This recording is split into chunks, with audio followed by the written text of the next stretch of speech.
I'm back, Pulaski County, baby. Convention delegates and guests, it is my great honor to introduce our Democratic nominee for the United States Senate. Natalie James has deep Arkansas roots, and we in Pulaski County are lucky to call her our very own. Natalie has a servant's heart, and we are so excited to join her as she continues her fight for a stronger Arkansas. Democrats, please help me in welcoming Arkansas's next senator, Natalie James.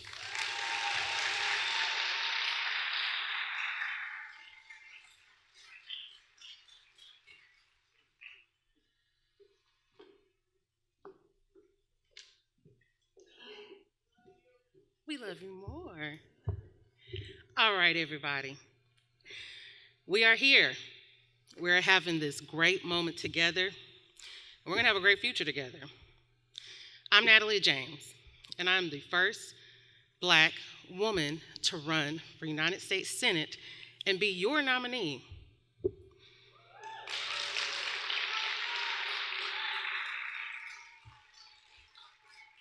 We got a lot of firsts on this ticket, a lot of diversity. Former Confederate state of 157 years. We have an amazing opportunity. Let's make sure we're doing our part to continue to make sure this opportunity isn't lost. Now, I'm running because I know Arkansas deserves a choice. It's time for Arkansas to have doors open that have been closed to us for far too long. To my family, I want to thank you for giving me the strength to do this and have the unrelenting support.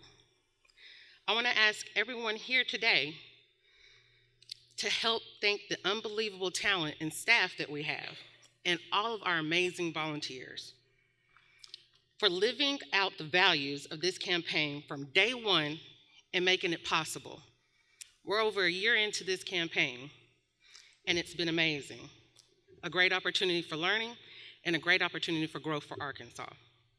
As a proud Democrat, I'm happy to say that we are the party of facts. And here is the reality of what we know in Arkansas today. We're number 47 in violent crimes, 44 where people avoid actual health care due to the cost. We're 43rd in education, 50th in teen pregnancy, 50th in voting participation. Each one of these numbers represents an unmet need in our life, your life, and the lives of those that you love. Arkansas has not been taken care of. And quite frankly, it's unacceptable to me and unacceptable for you. Growing up in Arkansas, I was taught two vital lessons: that we have to be an active participant in our community and not a bystander, and that our leaders should be servant spirits and be able to serve. Well, when we send senators to Washington, we assume that they've learned these lessons. We send them assuming that they understand what it truly means to serve their community and their state. Well, they don't. Quite frankly, what we're seeing now is that they find they've never learned that service part of being a great leader. We find that you and I, common working class folks, who aren't able to have in mind, who aren't who they aren't and who they have in mind when they sit down at the table. Why would we be? We aren't the corporations, we aren't the NRA, we aren't the lobbyists, we aren't the special interest groups lining their pockets. So why would they listen to us? And why would they have us in their mind? Me, I'm a single working mom, and that's never been easy. And there are many more like us across the state. But I think we can all agree right now, even in these times where everything is just a little bit harder than what it normally is, we're counting the miles to see how far we can stretch our gas tank. We're counting and budgeting to make sure we can put groceries on the table.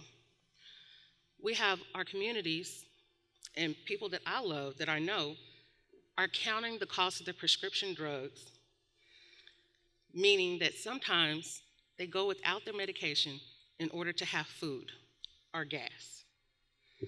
Now, we're sending our children to school, and I don't know about you, but some of us are worried about the violence that our children might be met with. I don't have to tell you how hard it is. You already know, and we're all right there together. Out of all this, the hardest thing is knowing that our United States Senate actually has the power to make things better for those of us, but they choose not to. They can pass legislation that caps the price of life-saving medications. Do they? No, they don't. They can pass legislation that allows our president, President Biden, to protect us from oil companies and price gouging at the tank. They haven't. They can raise federal minimum wage to make sure that we put more money in the pockets of hardworking Arkansans, citizens, and Americans. They won't. Now, my opponent has voted no, and he's voted no numerous times to investing in Arkansas, over and over and over and over again, even on bills that were widely supported bipartisanly. Now, he's voted against the bipartisan infrastructure bill that provided Arkansas with over $4 billion towards our water systems, highways, and our bridges and broadband access. But he was the first one to cut a ribbon for it. He voted against our bipartisan Safer Communities Act, where it was the first piece of major gun reform legislation in decades that protects our children, despite Arkansas being 47 in violent crimes. He opposed voting bill measures and voting rights, despite Arkansas being last in voter registration and turnout. It's time that Arkansas has a senator who was going to always vote yes for Arkansans and Americans, rather than the interests of the NRA, greedy corporations, and lobbyists who fund their campaigns. As your next United States Senator, I'll work hard to pass legislation to protect and improve the quality of all citizens of Arkansas and America. I will fight to make education more accessible for schools and underserved communities. I'll fight to provide Arkansas families with the protections they need from greedy corporations who drive up the cost of goods and don't pay their fair share in taxes. I'll fight for affordable health care so that all don't have to make that decision between their prescriptions and food. The average campaign is bankrolled. Well, their average campaign is bankrolled by corporations and lobbyists. Mine is not. The NRA hasn't paid me one dime, but he's paid Bozeman $87,000. Now, our grassroots campaign, it's dependent upon the donations of average Americans and Arkansans like you. And we have a lot of work to do, but we are the people who can get it done. I look around this room and I see every part of this great state. I see faith leaders, I see community advocates, I see activists, I see students. I also see elected officials. But above all, I see what makes Arkansas great, what makes us this great state in this great country. I see our community together. So today, I'm asking you to donate to our campaign, of course, but I'm also asking you to donate to your community. Make sure you get out and pull and drive and make sure everybody is involved in this election cycle. This midterms is important, and we can't stress it enough, and us candidates can't stress it by ourselves enough. We need you, and we all have to do this together. Also, if you want to check out more information about our campaign, go to jamesforarkansas.com, and if you're interested in making an investment, we'll be outside, and you can do that online. I want to thank each and every one of you for being here today.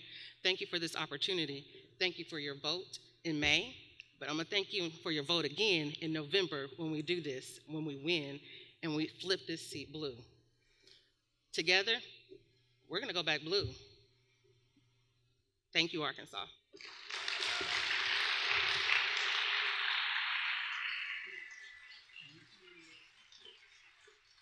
All right, Arkansas Democrats, we are about to hear from our keynote speaker tonight.